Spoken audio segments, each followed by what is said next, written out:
Hello, everyone. Thank you for joining us today. My name is Tanya Delphus. I'm a silver consultant with Evolution at Archer Travel. I'm doing this training today on using the credit card authorization forms. This is very important and key to not having to foot the bill in case of a chargeback or fraud or any other misuse of someone's credit card. It's also going to address the fact that you cannot send full credit card information over the internet on an unsecure line. So we're going to go all this. I'm going to get started right away. So let me pull up some stuff here. So for those of you who are on our team, we have a pinned post in our travel page that has a booking checklist. This is one of the forms that I use. Again, you can find these forms in your back office. Archer Travel provides them for us. I didn't have to go hunting. And then I just made it my own. Again, I have the California Seller Travel, the Florida number. I have the information on all my forms that's required to be on your credit card. I also put on my travel forms. You can make these your own. So this is what I sent to my client for a first-time credit card authorization form. Again, it's pretty self-explanatory. When we get here is the important part. So most of my clients, I personally don't have a fax machine, so I cannot accept faxes. There are ways you can go in and get fax numbers and things like that and go for it. Fax is a secure method of capturing their credit card numbers. However, when you send things online, it is not secure. There are options out there. Again, I have not been able to take the time to set up an account to be able to exchange private information securely over the internet. So this is how I do it instead. Again, it can be a little lengthy. It takes a little work on my end, but it protects myself, and it protects my clients' information from being hacked or stolen. So on the very bottom, it says when transmitting electronically, I ask them to sign and leave off the last four of their credit card number. So they're going to give me the first 12 digits and leave the last four off. And then their CVV number, which is the 3-digit number on the back. I ask them not to put these on the form if they're going to send it to me through Messenger, email, take a picture of it with their phone, scan it, whatever they're doing, all their information is not in one site.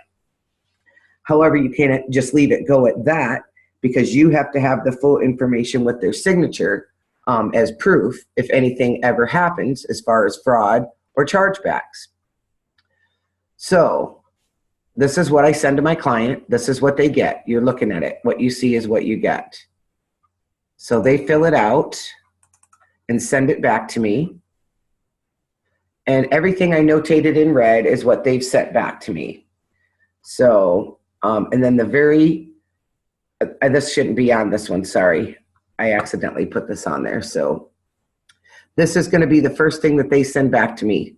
Then I get them on the telephone or in some other medium. If they send it to me in private messenger, I will have them email it to me. If they send it to me in email, I'll have them private message it to me, or get on the phone and call me with these numbers notated in green.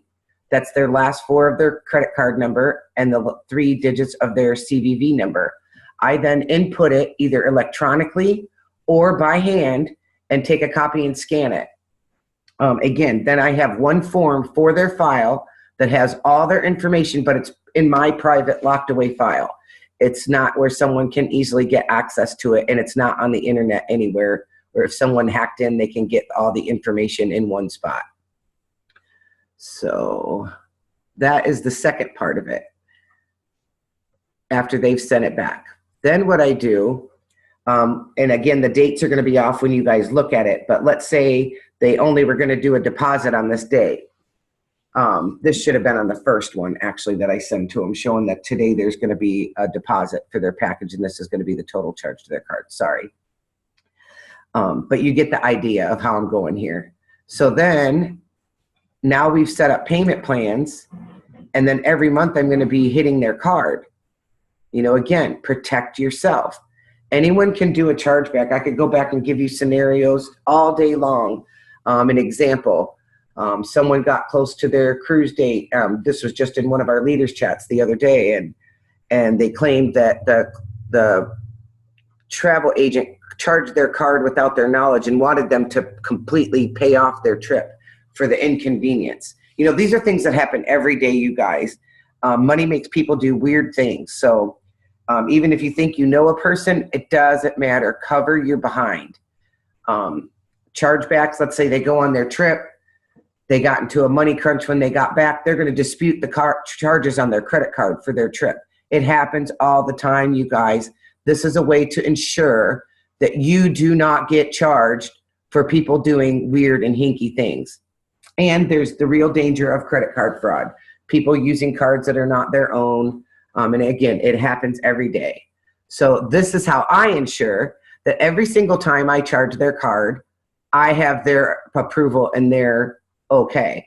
So, and again, I simply take off the other information at the bottom, and I do this on the computer. I leave the top information with the middle chunk missing out, again, so it's secure, because I'm going to be sending them this via email or private messenger. I then type their last four and their first four numbers of their card, and I leave the CVV blank. It has their information for the card number in case I have a problem. I can readily grab it and talk to the vendor if there's a problem with the card going through. Has their signature at the bottom that they signed originally with their original date. So as you see, I add these progressively as we go. If you already have a schedule, you can schedule it. Well, in the middle of this trip, they decided they wanted to add gratuities and a vacation protection plan to their cruise package. So I simply went in and added the notation. And again, every time we send this back and forth, I ask them to sign it and send it back to me with a date. And as you can see, when they're sending it back and forth, all of their credit card information is not displayed in one location. So if there ever is a problem in the future, it is going to be pretty hard for the client to dispute the fact that they gave me the okay to sign their card. So this wouldn't be full, you know, it would show their installment payments. And then as you go, you send it back each time and get a signature and a date. In this day and age, almost everyone has a cell phone. They can snap a picture of it if they don't have scanning capabilities and shoot it to you right on private messenger or send it via email, whichever is your preferred mode of receiving information between you and your client. So that's pretty much it in a nutshell, you guys. If you have any questions, please feel free to contact me. Again, it's called Covering Your Behind, and it would be very easy of your word against their word. And if you do this every single time, you're never going to have to prove that you charged their card unknowingly to them. I hope this helps. And again, contact me on private messenger on Facebook. On my personal messenger, it's Tanya Delphus. And I am going to sign off. Thank you.